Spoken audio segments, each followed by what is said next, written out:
Hi everyone, welcome back to the Homestead. Hope your day is going great. Mine is. It's been busy today. I just dropped off our daughter at a birthday party, and the boys are out squirrel hunting and then going to the butcher shop. So I thought, oh, I can get some videoing in since I have not done anything in the kitchen in a long time. So I have stuff that has to get done like now. Thought, well, I'll just make a quick video about it. I got a great deal on mushrooms just the end of last week, a couple days ago, and they need to be used up like yesterday. Like the reason they're a good deal is because they are ready to be done. They're ready to find their calling in life, right? And so I am going to be making a whole bunch of mushroom cream of mushroom soup. That's what I'm making. So I really, really like making homemade cream of mushroom soup. When you have your condensed can of cream of mushroom soup that you use for all different kinds of recipes, it's good, it works great, but homemade is like so much better. I can actually eat a bowl of it. It's so good. And what I do is I make up a big batch when I find a good deal like this. I haven't in actually a long time, so I was really, really excited to find this. But I'll make up a big batch and then I will freeze it in smaller portions. You'll see that later on. And then I can just use it when I need it in recipes instead of getting the canned stuff. If you have to get the canned stuff, you have to get the canned stuff. But if you can make homemade, it's so simple and so much better. So let's get to it. I'm going to start by processing the mushrooms in the blender. Now you can just cut your mushrooms up, slice them, dice them, however you want your mushrooms to be. These ones are they're steak cut mushrooms, so they're already cut like a thicker slice here. Here, can you see that? So they're already cut like a thicker slice. Anyways, I just thought, for time's sake, I'm just going to throw them in the blender and just pulse them a little bit. Or the blender, what's this? It's a food processor. Pulse them up a little bit, and it'll make my life a lot easier. The other thing I'm going to do with these mushrooms, I have more. I have 12 packages of this. They're 8-ounce packages, so I have 6 pounds of mushrooms. The other thing I'm going to do is throw some in the dehydrator, and those also work great for putting on pizzas and using in recipes and stuff. I love having some dehydrated mushrooms around. But like I said, most of these are just going to go into this cream mushroom soup. So good. I have also in the past done canned mushrooms in jelly jars or 4-ounce jars. Oh my gosh, those are great for pizzas. Great to have on hand. If I had more, I'd probably do those too, but I don't.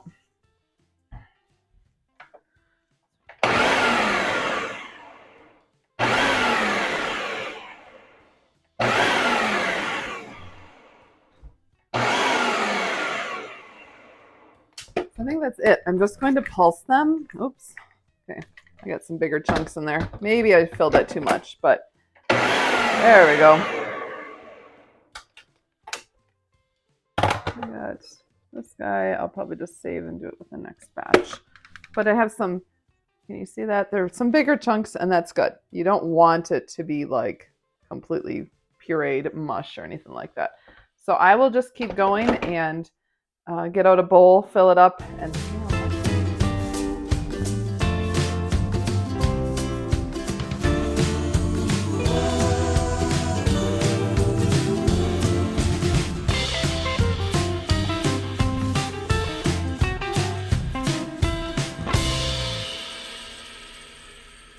so I have the 4 pounds of mushrooms done.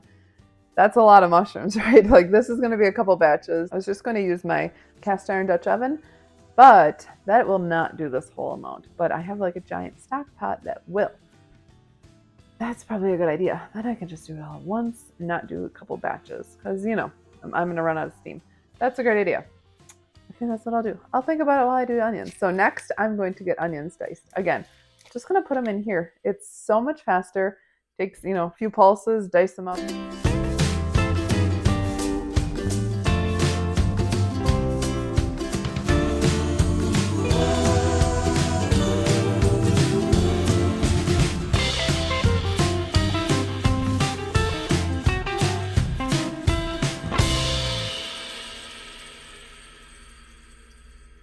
Okay, so I decided that I will use this.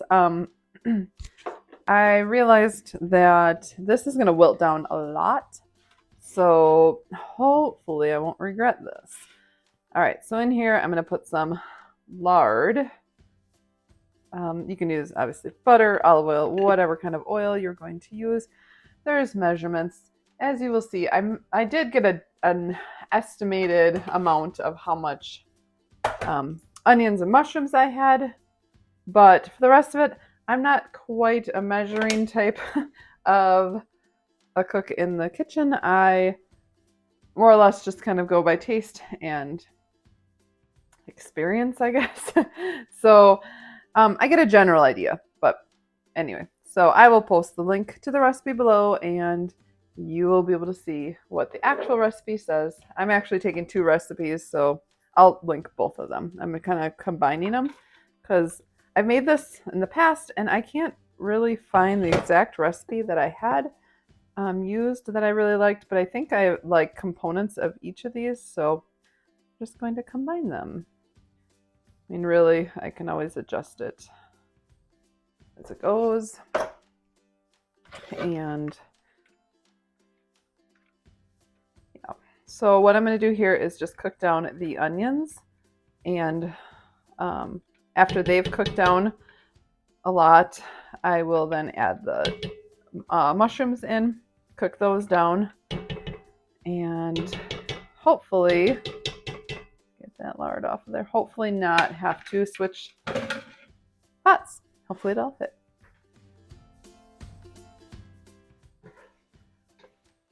All right, so the onions have cooked down quite a bit now. They're getting pretty translucent, as they say. And I'm going to add in some salt, pepper, and garlic. Both of these recipes both call for minced garlic. I don't have enough like fresh garlic for it, so I'm just going to use powdered. It's fine. Salt, I'm just like winging this, right? I'm kind of combining recipes and octupling, I don't know, I'm timesing them by 8. So just gonna kind of like, how much do I put? I think I'm gonna put about 4 teaspoons of salt in. I'm gonna start with 3. I'm gonna start with 3. I can always add more, right? You can't take it away. Because one of them, I am going to add a little bit of soy sauce, or soy aminos, liquid aminos, that's the word. So I don't want it to get too salty. So I can always add more, right? Just gonna do that. And then I'm gonna add about 4 teaspoons of black pepper. And remember, this is gonna be a huge batch. And let's see, it calls close.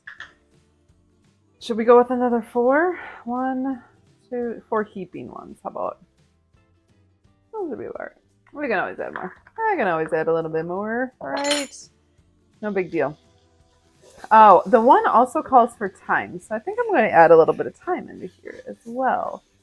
That would be good. This I'm just going to dump in. That looks good. Okay, now I'm going to go ahead and add in the mushrooms. So wish me luck if these fit. I don't know. I'm going to have to add some in and then a little bit more after these cook down. So mushrooms like cook down so much that's why I think it's going to work. That's why I have faith that that's going to work. That I'm not going to have to pull out the giant stock pot, but look at that. Oh man, did I make a mistake? We shall see. They just, like, these mushrooms are going to cook down to practically nothing. I mean, not nothing. There's a ton of them. They're just going to cook down so much that I figured, okay, I fit like a little more than half in there. Ah, I'm overflowing. All right, we're back, and there's a different pot here. It fit. It did fit.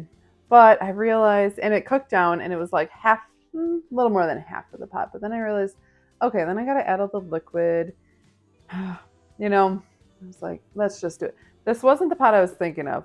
I'll show you the pot I was going to get. I actually went and got it, and then I was like, this is way, overkill. This pot, a little bit overkill, right? This is my sauce pot that I use during canning season, but and I use it to make stock and beef stock. But yeah, then I remembered I had this, which is not that much bigger, but it is. It's bigger, and it's gonna work.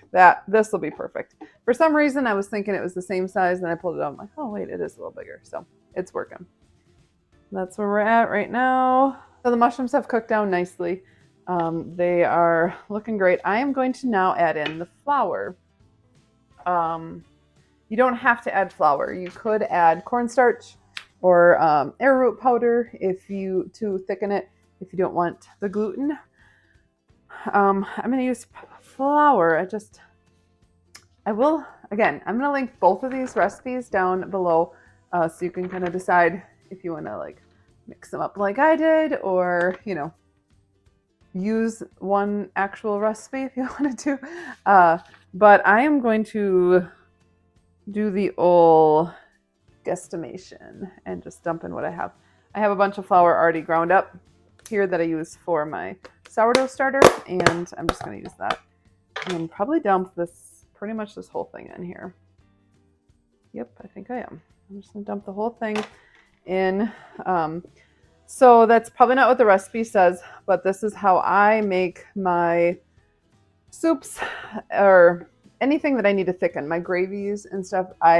Let's say like I'm making, like if I was making sausage gravy, briskets and gravy type thing, I would brown up my sausage and then I would add my flour and let it cook down for a little bit. It uses the fat from that meat, or this has the fat from the lard that we added in the beginning, and that helps bind it to the solids in there, I guess, and disperse it evenly so you don't get the clumping.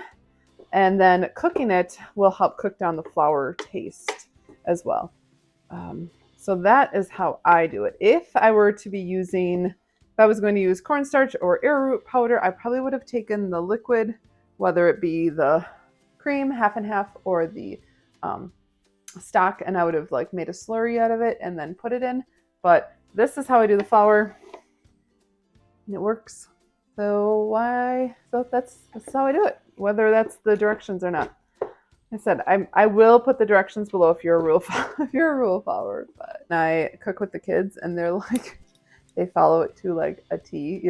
Like every step. My oldest, he is a rule follower. He is, the oldest child, like through and through. He's like step by step. Yes, we need to get out a separate bowl. Like we need just complete rule. And I'm like over there going, it's okay, you can skip that, but it's it's how you learn. The kids ask me, how do you know, Mom? How can you just throw it together and not have a recipe? Well, I've been cooking for a long time, right? And you just gain this knowledge, and then you start to be able to cook by look, by feel, by taste, by just knowing how things work together. So I always think about that when I think about my children cooking with me, and it's fun cooking with them. It really is, but sometimes it can drive you nuts.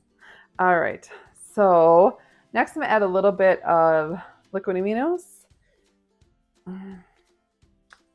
Maybe. There we go. Oh, the one recipe calls, I believe, for a tablespoon of it. I personally find that liquid aminos is saltier than soy sauce. Some people are like, what do you mean? I think it's very, very salty, so I'm not going to put in that much. 1, 2, 3, 4 tablespoons of liquid aminos. I do like the flavor that it imparts, and I am also going to put in some Worcestershire sauce. Worcestershire. I'm pretty sure that's how you say it. Worcestershire. Oh, I don't know. I'm gonna put some of that in too. Shake it up. See it? I really like the flavor. That is not on either of the recipes. That's my own take. Now I'm going to add in, it's cooked down. It's kind of like dog food consistency. I'm going to add in my chicken stock. And I'm going to add in a little bit more too. Okay, add another partial chicken stock in the fridge that I'm going to use up. And then I have cream. Now this cream is some that I've had in my freezer for far too long from when my cow was, when I dried her up. And I hate to admit it, but it was when I dried her up, not this last time, the time before, and I never used this cream. It's still good. There's still nothing wrong with it, but I'm like, I've got to get this used up. So I am, the recipes call for like half and half or milk or cream. So it still tastes or smells just fine. There's nothing wrong with it. It's not freezer burned, nothing. So I'm just gonna add it. It looks like butter. It looks like I could throw it in the mixer and it would turn into butter. But theoretically, this should work just fine. It's cream. It's cream. Just frozen, right? It's just like freezing milk and you can still use it. You don't want to like drink it. I wouldn't put this in my coffee, but theoretically it'll work. If it doesn't, you guys won't know because I won't put this video out. Just kidding. Ooh. This one is not good. So, see, it happens. This one's not good. That one got freezer burned. It's probably fine. The animals are going to love it, but that one got freezer burned. And I could tell that immediately. I might have to add more thickener in this since I'm actually adding more liquid than it calls for. So I probably won't end up as thick as I want it to be.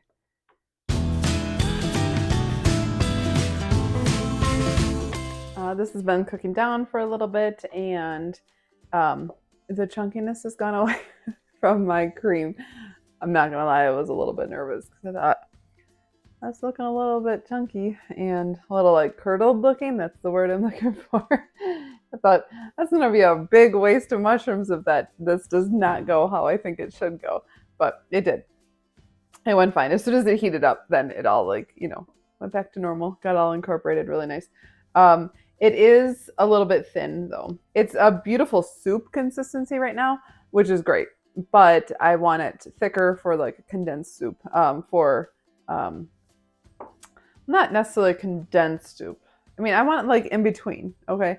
So I don't want it to be like super duper thick like your condensed soup, and I don't want it to be super thin like just a regular soup, because I'll be using this in like casseroles and stuff like that. So I want it to be a thicker type. Yeah, so I might add a little bit of arrowroot powder. Just take some stock and make a slurry with that and add that in just to thicken it up. And I think I'm going to add some more liquid aminos for a little more depth of flavor and a little bit more this garlic, a little more garlic. I feel like I could use a little more seasoning. So glad I didn't use my other pot because this would not have fit.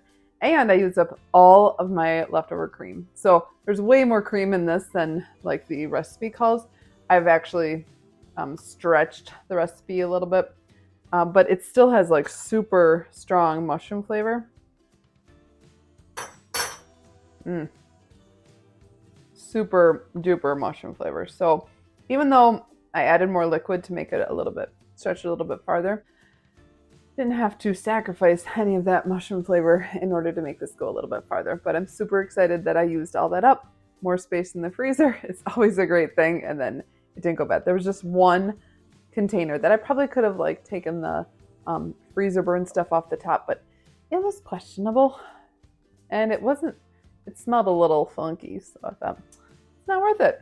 It's not worth it. So the pigs will get it and they will love it. And I'll get out the arrowroot powder and I will go ahead and make a slurry, add it and thicken it up, and then I'll be done.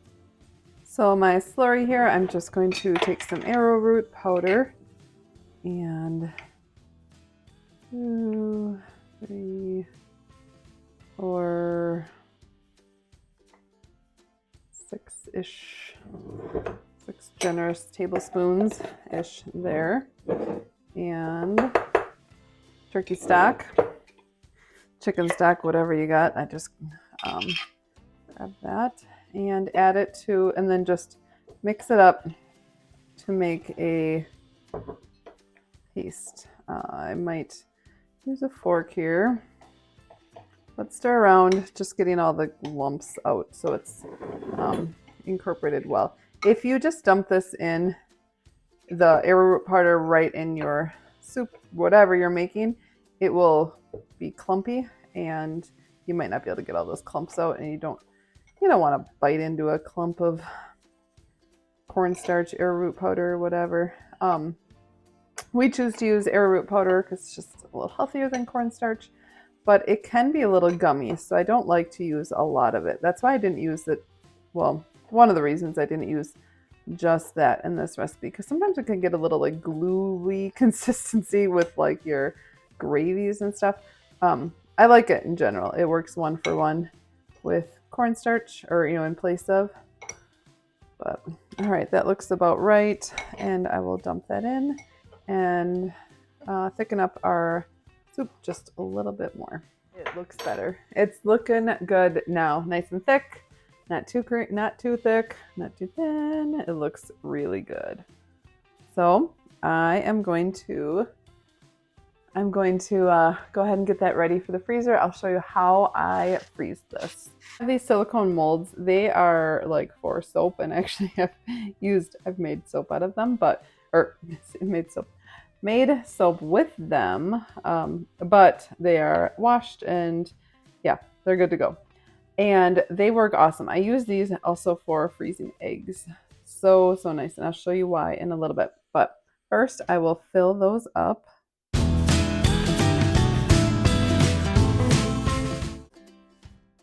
At this point, it's going to take a little bit before I'm actually done. I have to freeze these and all that. And so I don't freeze it all at once. I've got quite a bit left in here. So we'll be playing the freeze and then pop them out, put another batch in, freeze, playing that game. Another thing you can do is freeze this in like a Ziploc bag and freeze it flat. That works. Freeze it in a container about the same weight as a can of cream of mushroom soup. So I believe these are like 2-ounce containers, if I'm remembering correctly, I believe. So then I kind of know that there's, that many in there. So what I'll do is I'll freeze these, and after they're frozen solid, I will pop them out and I'll put them in like a gallon-sized Ziploc bag. And because of their shape, they fit like perfectly 4 across. Like if I remember correctly, I believe I can get 12 in a side, and I think I can double up. I think I can get like 24 of them in a gallon-sized Ziploc bag. So that's really cool. And then it just freezes flat, and it doesn't take up a lot of space in my freezer. When I need some, I just pull out a rectangle of it and I can thaw it out. And yeah, so much. It works so well. And like I said, that's what I do with with eggs as well. When I freeze eggs, I just do it in there. Same thing, crack them into there, freeze them, and then pop them out, put them in a Ziploc bag, and I have eggs. Cost-wise, I got 12 of these 8-ounce containers for $10. And so it was like, I used 8 of them for this. So it was like just under $7 worth of mushrooms. The onions I had, it probably cost me about $1 worth of onions. The cream, everything else I had. So, it's hard to like determine how much exactly it cost me. It was homemade stock. It was, cream from our cow, that type of thing. But again, you have to figure out the quality. Like I have high quality ingredients, less sodium, no preservatives, that type of thing. So the quality, it's definitely worth it to me. The flavor is way better, way better than your store-bought cream mushroom soup. So whether it's worth it or not, I think so.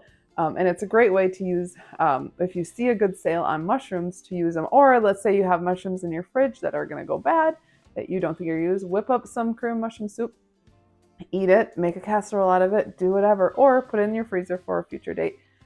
Great way to use it. Done. And I will take the other mushrooms, pop them in the dehydrator, and that awesome deal is going to, I've got food on me. How long has that been there? That's some curry mushroom soup. Uh, that awesome deal is going to feed us for a while. It's going to stretch for a really long time. So I hope that gave you a little bit of inspiration what to do if you find a good deal, and how you could utilize that good deal other than just eating everything with mushrooms for a week or whatever. So thank you for joining me, and I will see you next time. Have a blessed week. Bye.